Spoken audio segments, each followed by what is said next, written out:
Hi everyone and welcome back to the channel. Today we are diving into some tips and tricks on how to save storage on the Sony FX3 while recording. If you are a filmmaker or most of all maybe a content creator, you know how quickly those files can add up.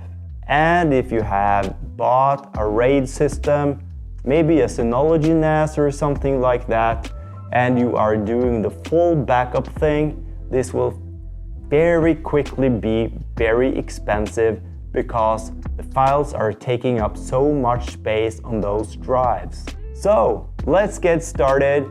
I'm going to show you my experience with this, and the reason why I really got into this now is that I'm doing another channel with biking, and I have been filming with the Sony FX3 on full resolution, and those files are really big, and I have tried to find a way to reduce those file sizes, and spoiler alert, I'm now using the web camera on my computer to film myself and a GoPro for the second angle, and the FX3 is resting during those videos because those videos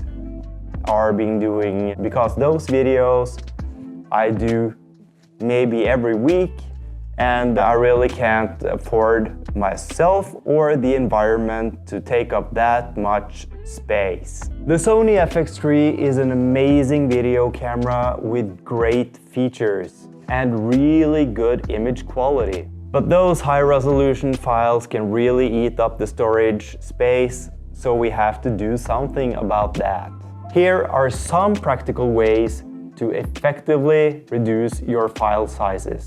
Well, first of all, let's talk about camera settings. One of the easiest ways to reduce file size is to adjust your recording format and resolution. Do you really need that 4K resolution for these videos?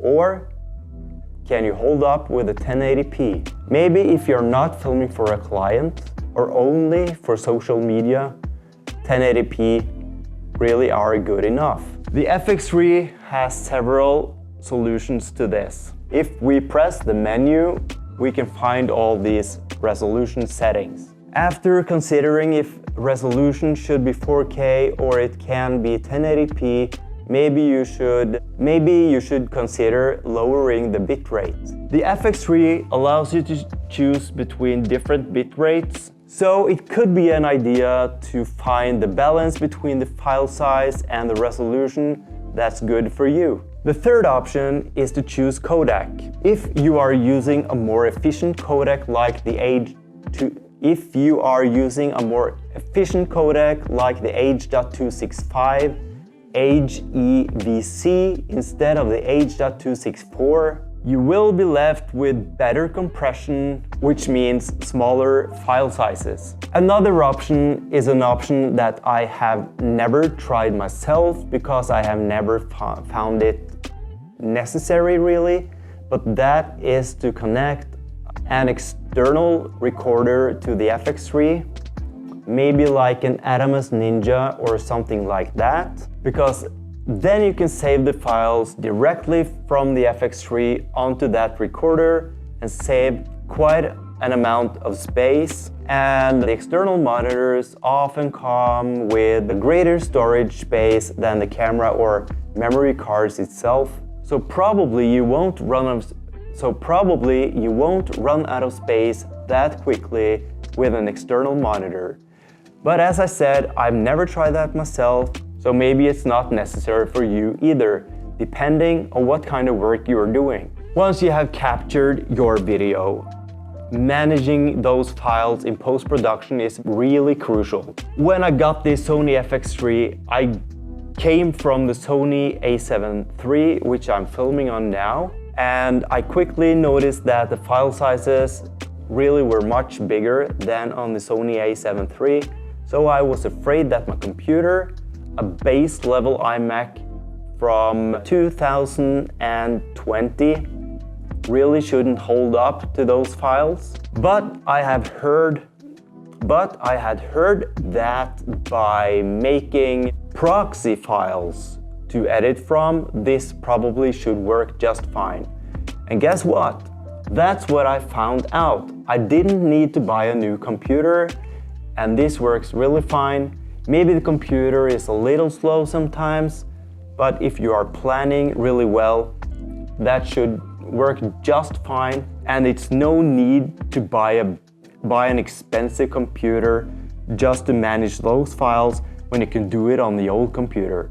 So save those money and buy the computer at a later stage. Making the proxy files takes a little bit of time, so import your files from the memory card on the Sony FX3, get it into Premiere Pro or whatever kind of post-production video editing software where you are using, and make all those files proxies. Once you have done that, go to the bathroom, eat some dinner, watch some TV or do something else, planning your video maybe, and after some time you have made the proxies, and when the proxies are made, you have them accessible all the time and use them until the video is finished editing. When it comes to archiving those files, we have already been into that. I never save my files directly onto the computer's local storage.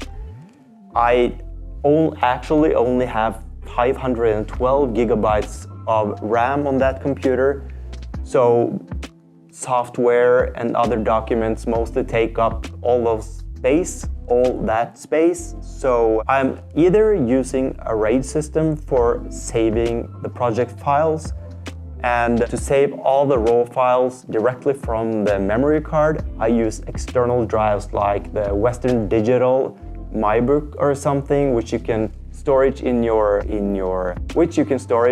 drawer or the closet, and take it out when you really need them for another project. When you are releasing those files to your client or onto YouTube or something, you can compress the files somehow and you won't really notice.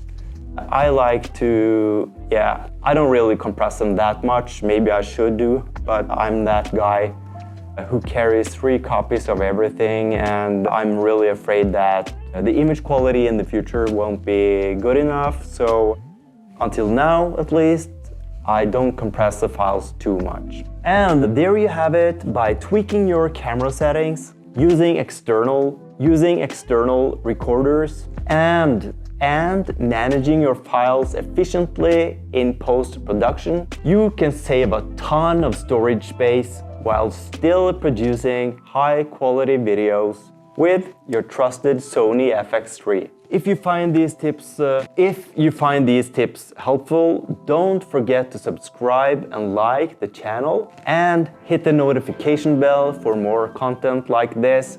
And if you have seen more of my videos, I also really enjoy outdoors and tent videos, so expect a little bit of mix in that. They say niche down. I don't want to niche down to only camera related stuff. I'm niching down to camera related stuff and hiking. Thanks for watching, and I'll see you in the next video. Bye.